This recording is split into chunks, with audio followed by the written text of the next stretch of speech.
ষড়যন্ত্র করছে দেশের বিরুদ্ধে। আমরা দেশের মানুষ, আমি শুধু একটি অনুরোধ জানাবো আমাদেরকে, অল্প সময় বলে এটা শেষ করতে পারবো না।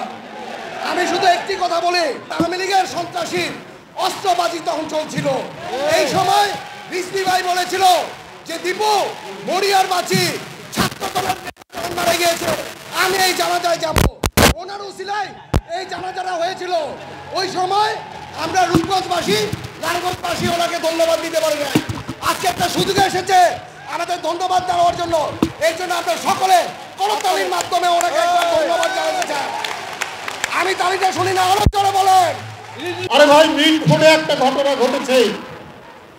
এত বড় পরিবার, এই পরিবারের মধ্যে কোন দিক দিয়ে কোনো দুই একটা দুষ্কৃতিকারী ঢুকতে পারে, কিন্তু কথা হলো এই পরিবার এমনি আমাদের যে সামাজিক পরিবার, এই পরিবারের মধ্যে অনেক ভাই আছে, অত্যন্ত ভালো মানুষ আছে না?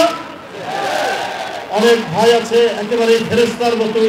তো বিএনপি এমন একটি রাজনৈতিক দল, বিএনপির নাম ভাঙিয়ে, বিএনপির নামকে বিক্রি করে বিএনপির দুষ্কৃতিকারী থাকতে পারে, কিন্তু তাদেরকে কি প্রশ্রয় দেওয়া হয়েছে?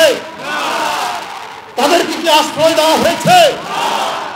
ওই মিটফোর্ডের ঘটনার সাথে সাথেই যুবদল ছাত্রদলকে ভারপ্রাপ্ত চেয়ারম্যান করেছেন, তাদেরকে এমনি বহিষ্কার